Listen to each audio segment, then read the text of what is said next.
Here's another paper that'll blow your mind. Here's a public defender. Her name is Samantha Bloodworth. She said that she does not have to report Barack Obama threats. She said this in the jail under recorded surveillances. And I asked her, since it's a claim within the charges filed July 7, 2015 by Sheriff Officer Mark Myers, if she could just please contact Secret Service, let them know that I was there, plus I have a family member who's retired Secret Service, and let them know that something's going on because this is just abnormal. And it seems like a ploy that happened in the late 1800s that happened to Lincoln. The DA at that time arrested a guy 3 times as a threat to President Lincoln. And it was a false threat. They were looking for a fall guy, the government did, the judges. And this is the same thing that they were doing to me on Barack Obama. Look it up. It's some really cool history. Well, Attorney Samantha Bloodworth said she doesn't care if Barack Obama dies, and she doesn't have to notify him, and she won't do anything because she doesn't care about him. This is all recorded, and it's all factually done, and if you want, tap the jail. I'll give you an authorization. Contact me. I'll be happy to give it to you.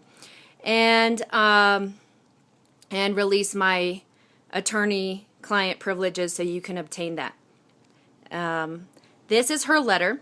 So there was court on January 7th, 2016, and I wasn't properly notified. Mind you, I got beaten up. My shoulder was completely torn, and it was popped out of socket. I have the video on YouTube in El Paso jail. They had arrested me, didn't give me food for like 11 hours, no phone call. I was bonded as soon as I got to the jail, and they refused to book me in until 10 hours after being booked in. And they threw me onto the wall. I hit my head. My shoulder popped out of socket. And I was screaming, literally in agony, for about 8, almost 9 hours. I couldn't control the pain. And they refused to take me to the hospital.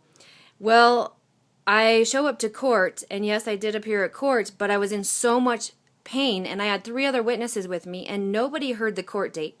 My attorney never called me about the court date. And so January 7th, 2016, the court date got missed. The court failed their canon obligation to file a notice and give me a written notice, which is mandatory by the state laws and the Constitution. So my attorney sends me a letter, and it says that she's received my voice messages, that I was not notified properly of the court date, and asking her to, get an appeal and reinstate this. Well, she states that she got that she will not now be my attorney, that she's withdrawing. However, she was still my attorney when she withdrew, and I agreed for her to be withdrawn, and I fired her. Yet then in February, she pulls an ITP favors for the DA's office and for Joe Wodiuk and all the other actors. So, as I missed court January 7th, 2016, I called the judge that evening. I have it recorded. I called my attorney that evening on that same very day. The next day, I went to the court, the Pueblo District Courts. I spoke to David Krockenberg, the judge's clerk, and asked to speak to him to get on the docket for an appeal, that I was not properly notified. I wanted to speak to him about my condition, and that way I could drop the warrant. She said he refused to talk to me. He didn't want to talk to me. Well, I got jailed for 10.5 months. They refused to let me go. While I was in jail, they did not take me to settings. They did not take me to preliminary hearing. I sat for almost 11 months before I went to a preliminary hearing. Mind you, when I got booked in January 11, 2016, I already had my habeas corpus. I already had my my bail hearing for indigency filed, and my preliminary and evidentiary hearing. Within 30 minutes, I gave it to William, and by the time I booked in, he went straight to the court and filed it. Judge David Krockenberg refused to honor my filings.